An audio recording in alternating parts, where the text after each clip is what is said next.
Okay, so good day to everyone.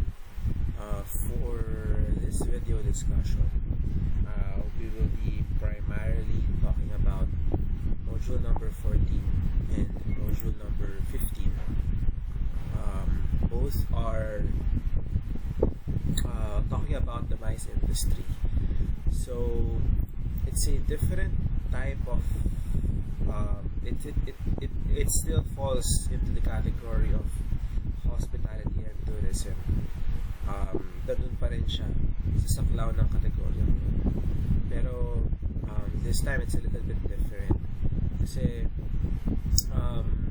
in hospitality you are giving quality service, you are giving essentials, food, beverage, accommodations. And then for tourism naman, you are talking about the tourism industry, the airline industry, flight attendants, tourist spots, and many other factors. Pero this time, with the mice industry, it's a little bit different, pero it still falls into the category of hospitality and tourism. So, ano nga ba yung mice industry? By the way, this will be, since after this week, will be our exams week na. So, next week is exams week na. This will be your this will be the only module that you have to study. Module number 14 and module number 15. Mice industry, part 1 and part 2. And then I'll be giving an activity. Isa lang yun for everyone na kasi hindi na ako nagkaroon ng time with you guys. So that's it. This module naman is very easy lang, very easy to understand, and we will skip some parts of the module na hindi na medyo it's good to know pero it's not really that relevant for you to know. It's not really that necessary. It's a good information to know pero kahit hindi na natin siguro masyadong palawakin. Actually, hindi ko na siya i-discuss. Skip natin yun. So, let's proceed with the mice industry itself. So, ano nga bang ibig sabihin ng mice industry natin? Mice industry stands for the abbreviations MICE. Meetings, incentives, conferences, and exhibitions. So, the mice industry is mainly talking about meetings, incentives, conferences, and exhibitions. So, ano nga ba yung mga ito? We will tackle this one by one. Pero, mice activities, ito yung makikita ninyo, usually maybe around hotels, mga nagkakonduct ng mga events, mga seminars, mga training programs, meetings, and so on and so forth, conferences, exhibitions, conventions, napakadami. Lahat ng mga nakikita niyo, there's a huge gathering of people. One of the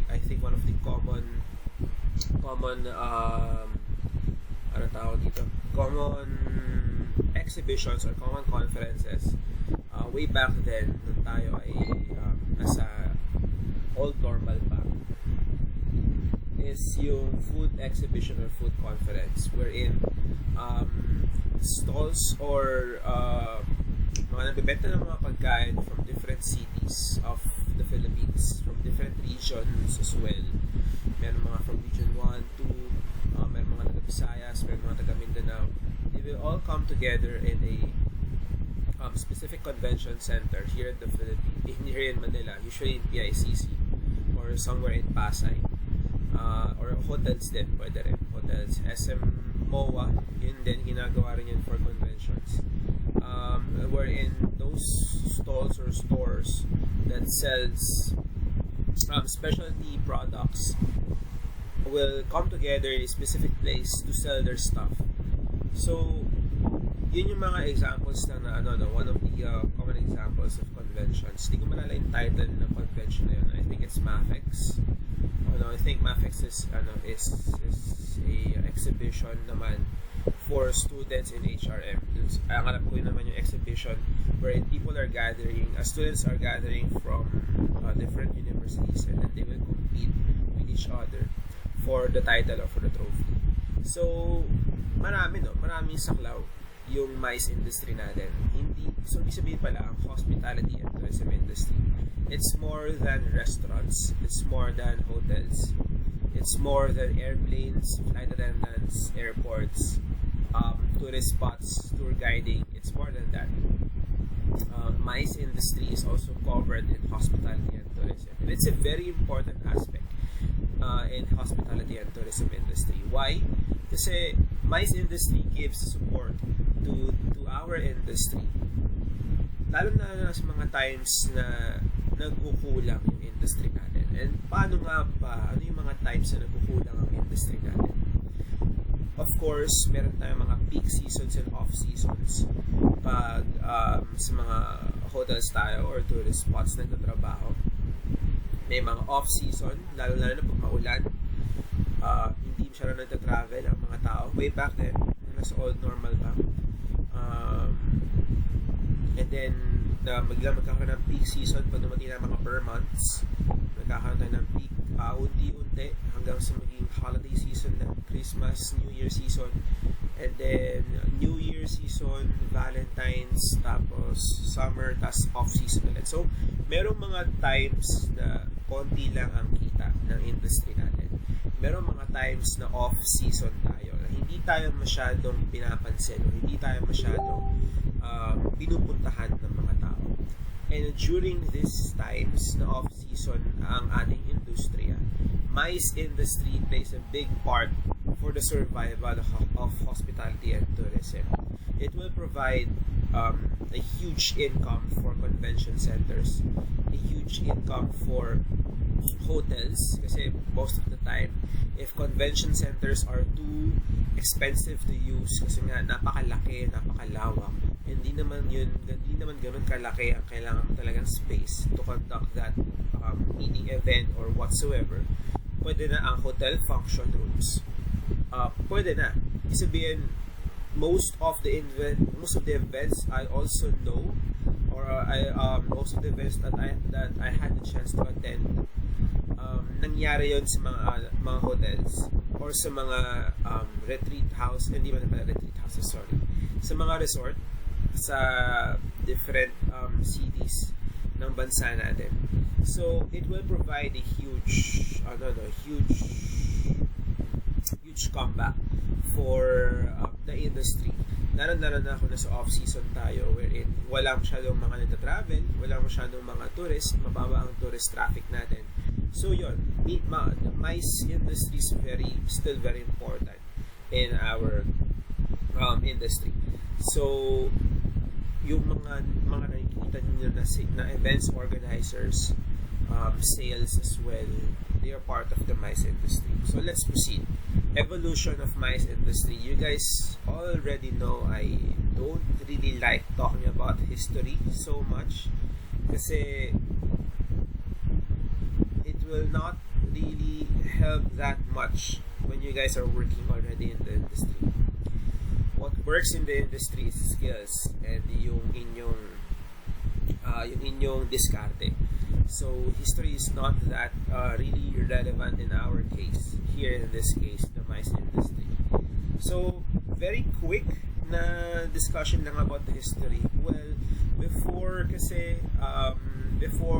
airplanes are invented, or before yun nga, yung Boeing 707 1958, before this was introduced, we are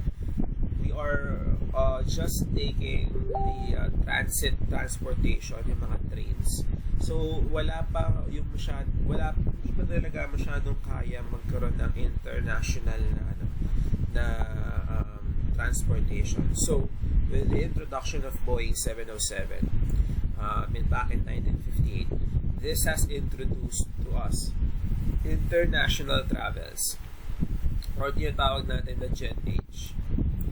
And by 1970s, kung mapapansin ninyo, 12 years, during the 12 years where upon the introduction of Boeing 707 in 1958, around 1970s, ito na yung mga times na nagbo-boom na yung paggawa ng mga hotels kasi nga air transportation has already been introduced to the world.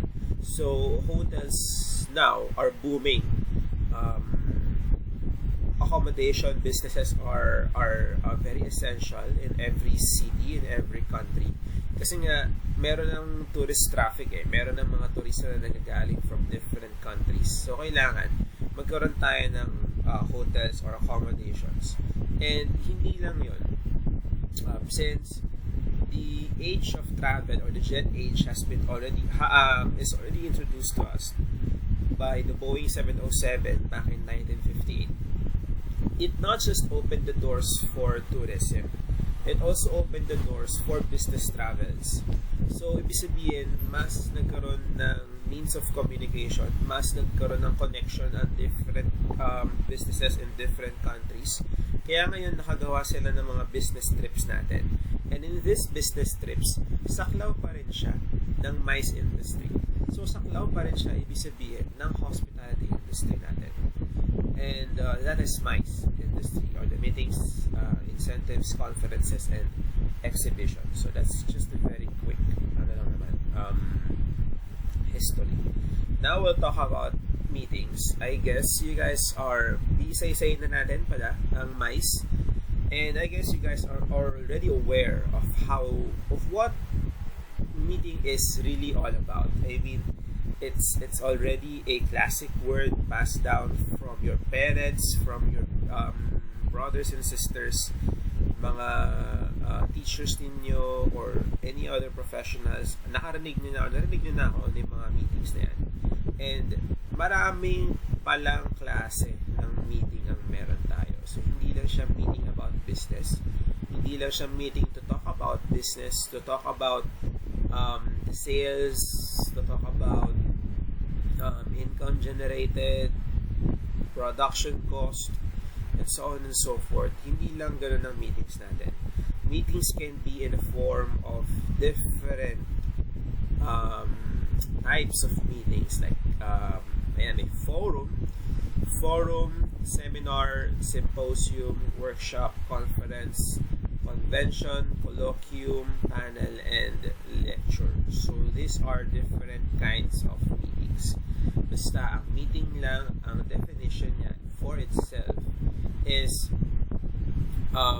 designed to bring people together in order to exchange information. So this is the main definition of meeting. Meetings are anything that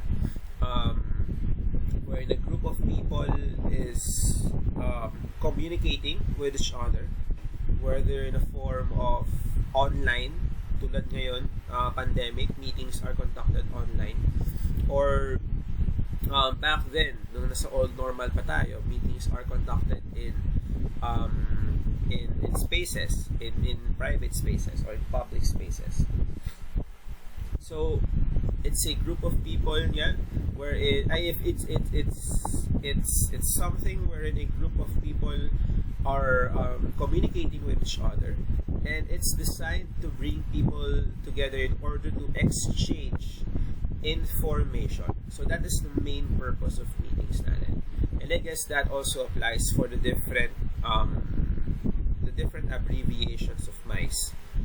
Dapat laging merong exchange of information. So, kasi yun yung pinaka-importante sa meetings natin.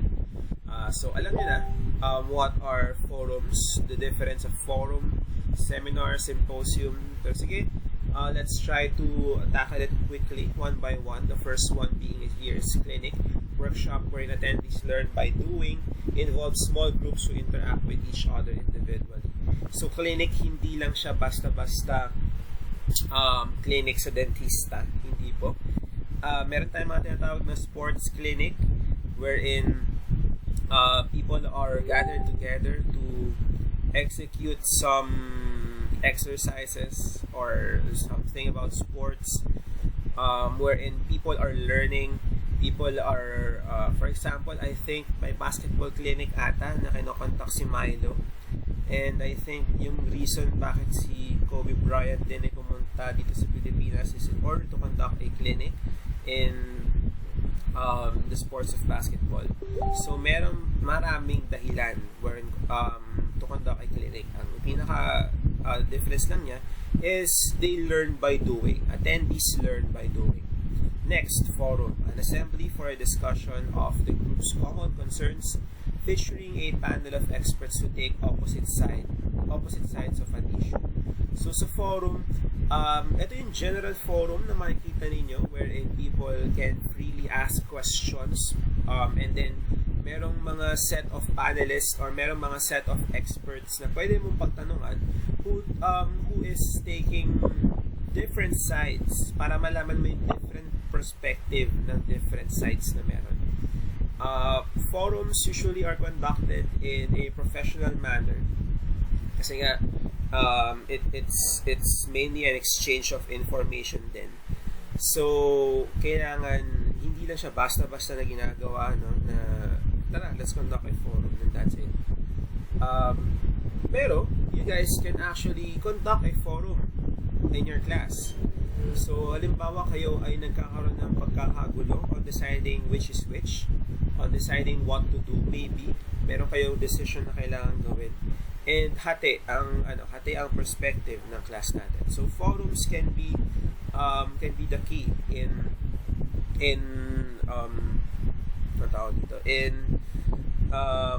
getting the right decision or para matulungan kayong maka-arrive doon sa tamang decision natin.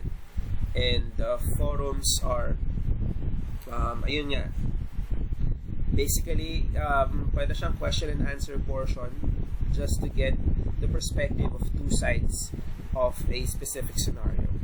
Seminar, gathering of professionals who work together under the guidance of a discussion leader. So sa seminar meron siyang meron kayong, you are gathered together to learn or to exchange information na pwede magamit ninyo sa trabaho, pwede nyo magamit sa work, pwede nyo magamit sa studies ninyo, you guys as students.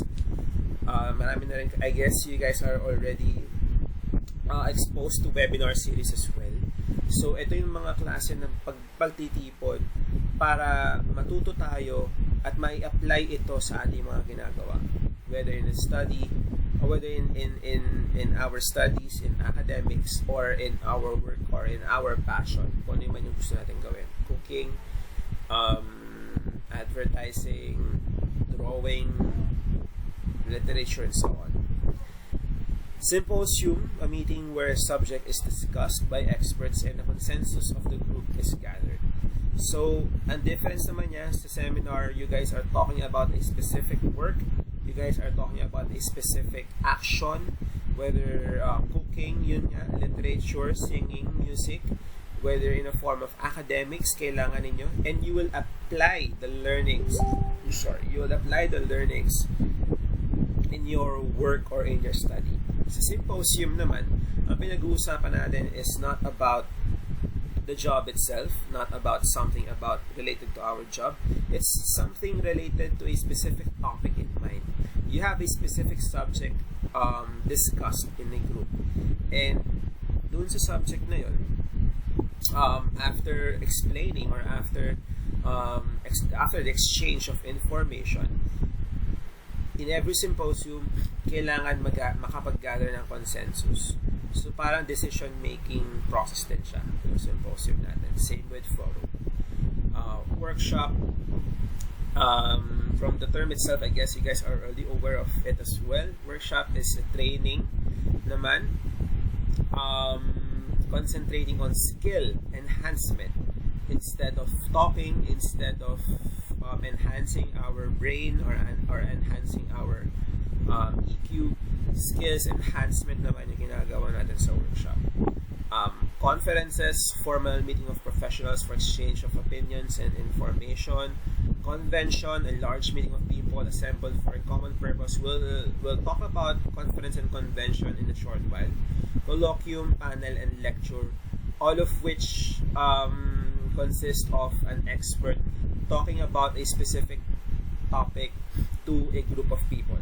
Ganun lang siya kadali. Next, we won't talk about this These meetings are usually organized by corporations, associations, or yung SMERF na tinatawag natin, which is the social, military, educational, religious, and fraternal groups. Mainly sila yung mga nagko-conduct ng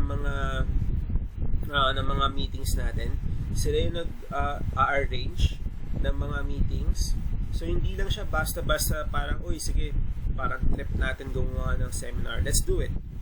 No, it's you have to take into consideration, or you have to factor in you have to factor in many things in order for you to have or to conduct a good seminar or a good meeting. And usually meetings are in a style of theater. Tulad nga ng ganyan, no? May mga panelists dito sa taas, kung makikita ninyo. Wait, I'll have to focus ayan. Makikita ninyo yung sa theater format, merong mga group of panelists, and then dito naman sa boardroom format, merong round table wherein people are seeing each other para mas madali yung exchange of communication. And then classroom setup wherein ayun nga, merong tables, may chairs, meron kang mga fillers or notes, then meron kang facilitator in front. So let's proceed. Next, in the MICE industry, we have here exhibitions or expositions. So exhibitions, events designed to bring together suppliers of products and service who will demonstrate their products and service to the attendees in order to make sales or establish contacts.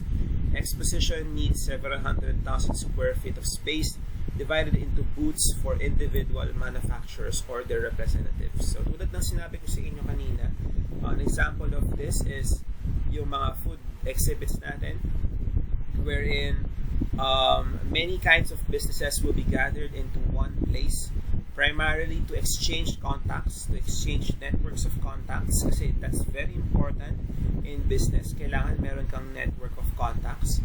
Aside from creating contacts, you are also making sales.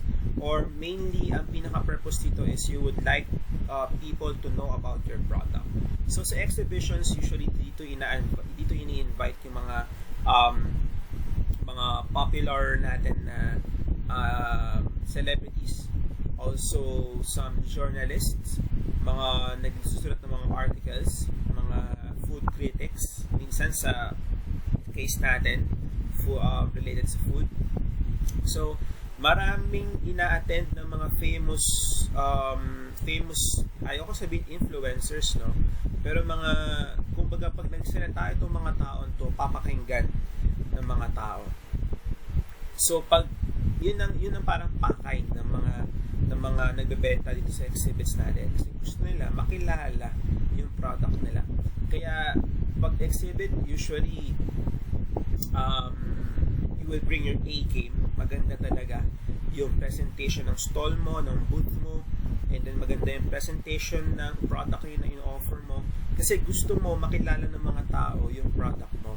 And kaya ini-invite din dito yung mga famous people nga na malakas ang boses sa media, malakas ang boses sa masa, kasi pag nakuha ng business mo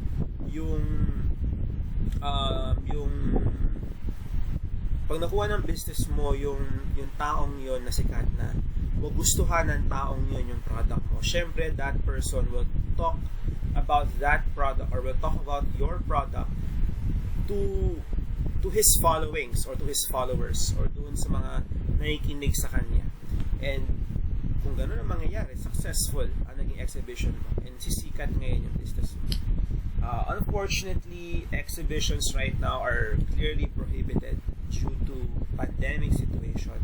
Pero way back then, exhibitions are really one of I can say a highlight of my life. Ayoko sabihin of my life, no? Pero I've went to a few exhibitions myself, and I can safely say na natatandaan ko pa rin lahat ng exhibitions na yan. Kasi doon lang ako nakakakita ng mga bagay na hindi ko nakikita araw-araw sa bahay, sa school, sa work, doon na ako nakakakita ng mga bagay na dati na pinapanood ko lang sa YouTube, pinapanood ko lang sa mga videos, pero nakikita ko sila doon sa exhibitions itself.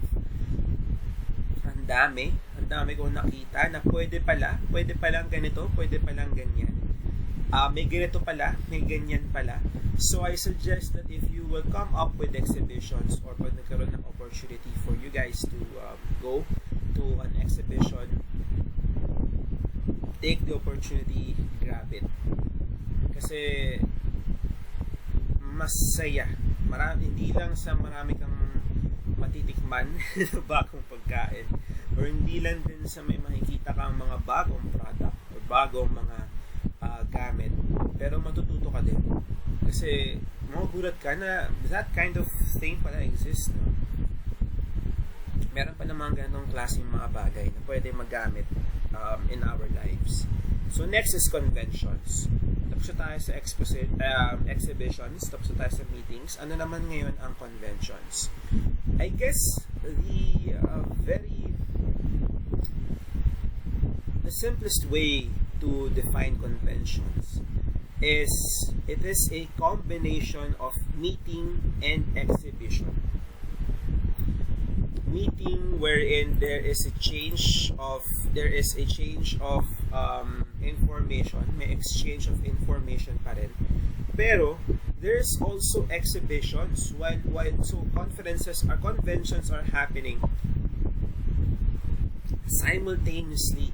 Sabay-sabay siya. Kaya usually this is done in a very large scale. Ginagawa siya usually sa mga yun nga, sa PI. One of the popular places is the PICC, Philippine International Convention Center. Tama ba? Iba yung PICC. Wait, let me check. Yes, Philippine International Convention Center. And yun yung parang pinaka and yun yan, napakalaki ng convention center na yun. So most of the time associations or companies are also looking for the service of the hospitality industry, primarily in the accommodations industry. So kung makikita ninyo sa PICC, marami rin mga nakapalibot dyan na hotels, marami nakapalibot dyan na mga accommodation establishments. So, yung mga companies din na inaarkila yung mga hotels na yun para doon papasok lahat ng mga attendees ng conventions na yun. Kasi conventions really is it's a large scale of event. It will take days to finish. Minsan 3 days, 2 nights, or usually over the weekend. And primarily, it's a combination of meetings and exhibitions. There are simultaneous events that are happening. While, say, for example, sa isang site ng convention natin, may nangyayaring event, may nangyayaring exhibition, may nangyayaring stalls, exchange of products, exchange of contacts. And then, sa isang site naman, meron nangyayaring meeting, may nangyayaring forum, may nangyayaring symposium, may nangyayaring lecture, may nangyayaring seminar. So, marami ang nangyayari. It's a simultaneous event. Maraming nangyayari, so napakalaki talaga ng conventions natin. And also, sa conventions, dito rin, of course, kung ang mga attendees dito is yung mga enthusiast dun sa topic or dun sa pinaka-purpose ng convention na yon. And base yan kung ano mang klase ng information ang ina-exchange ninyo sa conventions. And the last abbreviation we have for MICE is the incentives. So tapos na tayo sa meeting, tapos na tayo sa exhibitions, conventions, incentives naman tayo. And sa incentives, primarily, ito po yung event na binibigay as a reward dun sa mga employees natin for motivation. So most of the time, di ba, kung pag kayo ay magtatrabaho na, magkakaroon kayo ng mga Christmas parties, magkakaroon kayo ng mga konting mga mini salo-salo, or yun nga, madalas nangyayari kasi by the end of the year, pag pag nakita na ng mga boss natin yung naging overall performance within the year. So companies are rewarding their employees for motivation to get higher sales efforts primarily, or minsan just to give gratitude to the employees for a very job well done. So incentives really is a huge factor, not just in the hospitality industry, not just in the MICE industry per se, but also in the lives of each and every one of the people. Also employees, students, kahit kayo, your parents maybe, or your guardians. Incentives really is an important factor in our lives. So kailangan kasi ng pahinga, di ba? Kailangan maramdaman natin that we are appreciated as well. So ito yung chance ng mga employers natin to give gratitude to us, to the workers. Kasi ayun nga, hardworking din naman, or mahirap naman na talaga ang industriya ngayon. So yun ang nangyayari sa incentives natin. There's primarily, ang pinakapakailan talaga niya is to motivate employee for higher sales effort. And that's it. That's incentives. And from the word itself, incentive, it's a reward. So, yun lang naman ang pinakakailangan natin pag-usapan sa incentives natin. Usually, ginagawa ito sa mga resorts para makapag-relax yung mga empleyado, or minsan naman sa mga hotels din, sa mga event places, public areas way back then nung nasa all normal pa, and so on and so forth. So, key players in the MICE industry. Sino nga ba yung mga, or in short, ano nga ba yung mga pwede nyo maging trabaho pag kayo ay nagkaroon ng interest sa pagtrabaho sa MICE industry? So, naisip nyo, no, na sige, siguro to try something new, why not try working in the MICE industry? So parang hindi na kayo mag-work sa hospitality, sa tourism, sa MICE industry na kayo. Ano yung mga pwede nyo maging trabaho? Meeting planners are one of the possible job opportunities for you guys. I am seeing a lot of job posting, a lot of hiring opportunities, a lot of job vacancies looking for meeting planners nowadays in this time of pandemic. So akalain nyo, no, naghahanap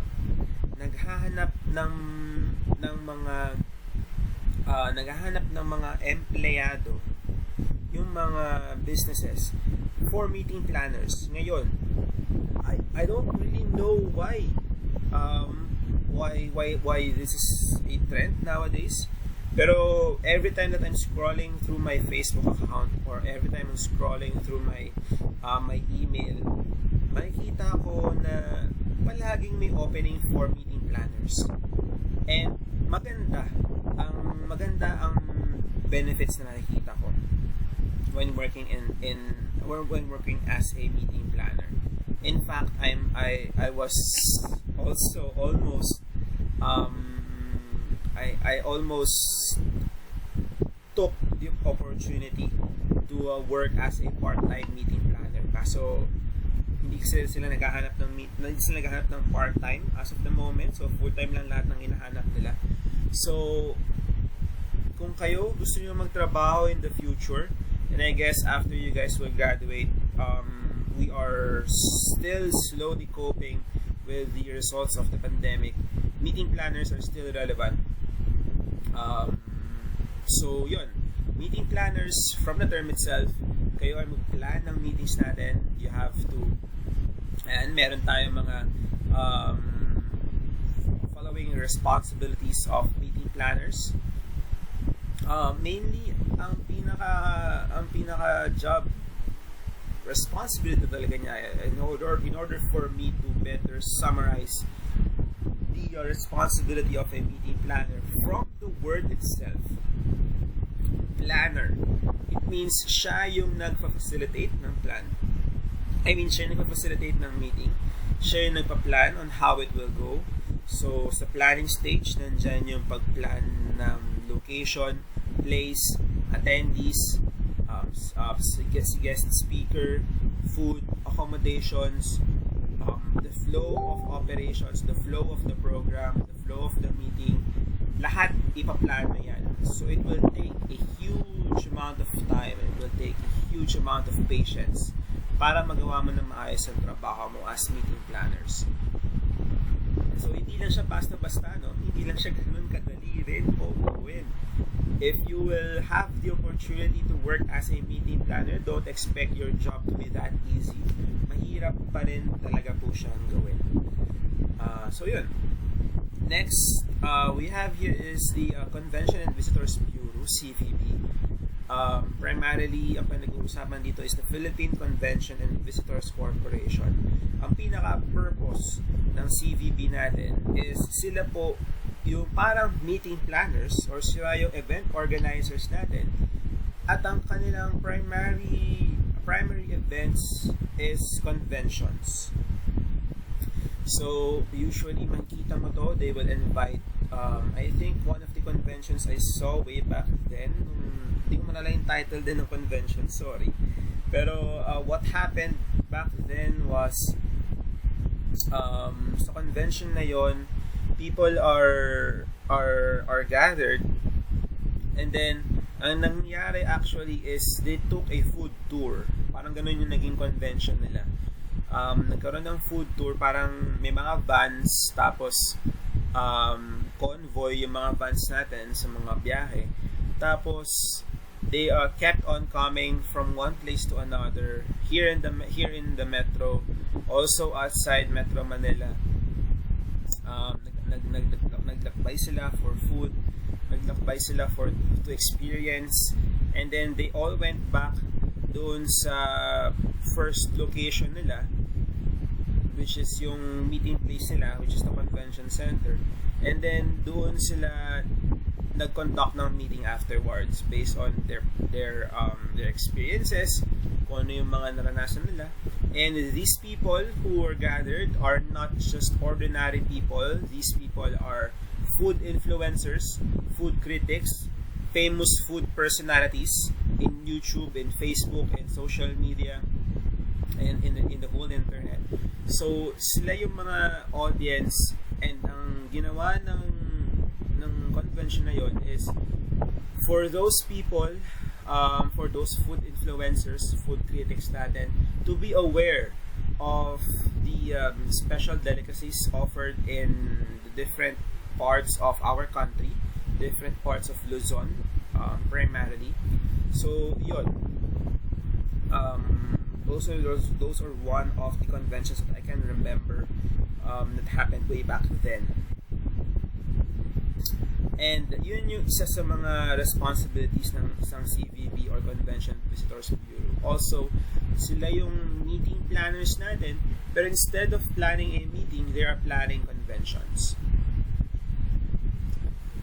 Convention centers, sinabi ko na yan sa inyo. It's a very, very big place, very, very big open space. And then, dun sa space na yon, usually, meron din diyang mga other forms of income revenue generators like food stalls, beverage stalls, and also accommodations meron around the area. It is the place wherein people are meeting. So dito nagaganap yung mga meetings natin, dito nagaganap yung exhibition. Basically, yung everything in the MICE industry can be done in convention centers. So, yun. That's the end of our first module, and actually with our next module, this is a very quick discussion lang din. I will not talk about the professional associations here. Yung CIC, Convention Industry Council, ito, AYAPCO, ICCA, these are all professional associations na pwede ninyong pag-aralan kayo na lang on your spare time. Kasi I don't really like to waste your time as well in talking about these professional associations. Kasi Kasi this is I think this is done for those people who would really like to venture forward in the mice industry. So as long as you are here to gather information, this is just a good to know information para sa inyo sa ngayon. Pero if you guys are planning to enter the mice industry in the future, I would really recommend you guys to study professional associations such as this.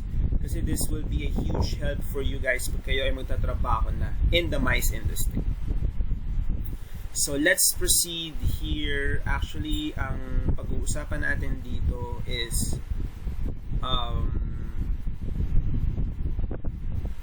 let's start here with special events market. We stopped at the previous module talking about the differences of mice, the differences of meetings, from exhibitions, from conventions, from incentives. So yun yung mga pinag-usapan natin sa mice industry natin. Pero di ba pag kayo nagkakaroon ng events, siguro pag-usapan natin for example sa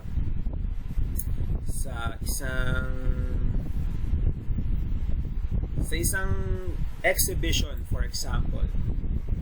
Kung kayo nakapunta na sa isang exhibition dati, for example, di ba mapapansin ninyo minsan merong mga nagsasalita sa mga microphone?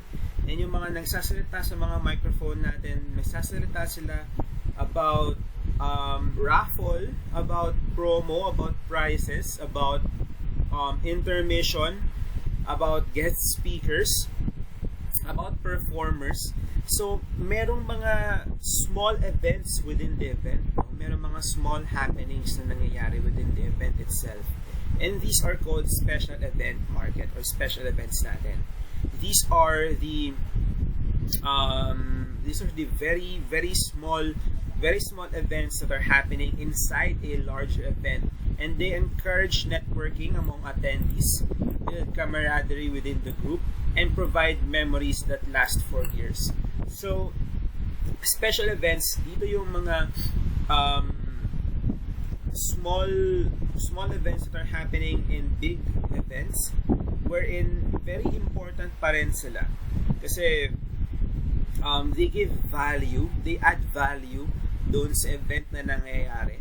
And they create a lasting memory. It's not just a lasting memory, it creates networking and camaraderie. Yun naman ang pinaka-importante dun sa exhibitions natin, di ba? And conventions. Getting people to be aware of your product and gathering network of connections. So, ano nga ba yung mga types of special events na pwede nyo makita? For example, sa corporate events, makikita niyo dyan yung incentive program, product introductions, building openings, recognition events, anniversaries, retirement, groundbreaking, and ribbon cutting. Yan yung mga example of small events or special events sa corporate. Meetings and conventions and expositions, opening ceremonies, gala, dinner, dances, opening receptions, award ceremonies, theme events. So yun, nakukuha nyo na, no? Ito yung mga small details or small events that are happening in bigger events that adds value to the event itself. It adds purpose, it adds value, it adds excitement, and it also creates an opportunity for each and everyone to work together, to have a network, to have camaraderie. Public events, parades, fireworks, displays, retail events, makikita nyo grand openings, promotions, and so on and so forth. Nakikita nyo naman, tingin ko naman nakikita ninyo na yung ibig sabihin ng special events natin. So, next thing we'll talk about is the emerging trends in the mice industry. So, changes in communication system. Actually, the emerging trends that I'd like to tackle with you guys is kung paano ginagawa ngayon yung mice industry during the pandemic. Because of accessibility, because of the changes in communication systems, tulad ng sabi dito, nagkaroon ngayon ng diversity sa paggawa ng isang meeting or sa paggawa ng isang convention or exhibit. Mas lumawak ngayon yung channels, mas naging accessible sa maraming tao yung conventions ngayon, yung exhibits ngayon. Kasi dati, di ba, paunahan ka makabila ng ticket or pipila ka ng mahaba para pumasok sa isang convention or isang exhibit. Pero ngayon, madali na lang makapasok dahil nga accessible na siya through the internet. So, mas marami ngayong applications, mas maraming platform ngayon to conduct seminars, to conduct meetings, exhibits, and conventions. Mas marami kasing platform, ibig sabihin, mas maraming tao ang pwedeng ma-reach ng event mo. So, I think for me, it's better, pero no one can really say if it's better or not. Kasi it's kanya-kanyang perspective, kanya-kanyang preference yan. For me, it's a good thing that nagkaroon ng bagong platform wherein the exchange of information can be done and exhibits can be done, conventions can be done as well. Pero may mga challenges pa rin kasi, no? May mga, for example, hindi mo naman pwede, kumbaga, hindi actual on time yung pag-present ng product sa'yo sa exhibit. Hindi mo kagad nakikita yung product by itself. Nakikita mo siya sa isang demonstration video pa, hindi mo siya nakikita on the spot. So it might create some backlogs or it might create some issues. Pero ang maganda kasi nito para sa akin is mas dumami ngayon yung pwedeng mag-attend ng mga conventions and seminars natin. Pero yun nga, nabawasan yung human interaction. So nawala yung feel ng isang convention or ng isang exhibition. Changing character of nations into a global community. I think this is slowly progressing, especially here in the Philippines. Unti-unti na tayong sinasama rin ng ibang mga global communities sa kanilang mga conventions and seminars, exhibits. So parang hindi na, dati kasi na-exclude tayo, no? Philippines is excluded from the global community. Parang ang pinaka-committee lang niya is yung ASEAN. Pero right now, unti-unti na kasi nagbabago since internet is very much available. So if internet is available for everyone across the world, mas madali ang pag-share ng communication or mas madali ngayon yung pagkalat ng information. So mas madali ngayon nakakapag-usap yung mga tao both from different countries. Kaya nagkakaroon tayo ng global community. And Philippines is slowly entering that community na meron yung mundo natin ngayon. So, employment opportunities in the MICE industry, well, the things that are listed here are already top tier positions, so I will not really talk about top tier positions, as top tier positions is subject for change. Kumbaga, hindi naman sure tayo na kayo ay makakaabot. Kahit ako, hindi rin ako sure kung makakaabot ako sa ganyang klaseng tier ng position. Pero pinag-usapan na natin ito beforehand doon sa employment opportunity here, meeting planner. Ito talaga yung parang meeting planner, pinaka-basic na pwede nyo nang makuha. Event organizer is also another term for meeting planners. Different lang ang kanilang execution, pero still the main focus of the job is pretty much the same. Meeting planners and event organizers. So I guess that's it. Ganun na naman kadali ang topic natin for finals. The MICE industry, meetings, incentives, conventions, and exhibitions. I hope you guys learned a few things here in this industry. So hindi lang para talaga hospitality, restaurant, accommodations, hotels, casinos, resorts, tour guiding, flight attendant. Hindi lang pala yon ang pwedeng industry na meron tayo. Meetings, incentives, conventions, and exhibitions are also part of the hospitality and tourism industry. So, magkakapatid tayo lahat, hospitality industry, tourism industry, and MICE industry. So, this is one job opportunity or one industry you can focus on once you will graduate in this course. So, yun na naman. I will be giving an activity. Pakiabangan na lang. I will give a long deadline naman kasi alam kong gahol din kayo sa oras. So, ito lang ang kailangan niyo pag-aralan for finals, modules number 14 and 15. You guys are already aware of how I do my exams. Pero one thing pala before I end this discussion, please read each instructions carefully. Marami mabababa ang score sa akin dahil hindi nagbabasa ng instructions. So, yun lang naman. I hope you guys learned a few things in this discussion. Medyo napahaba na ata. So, I'll end this discussion. Bye guys. Always stay safe.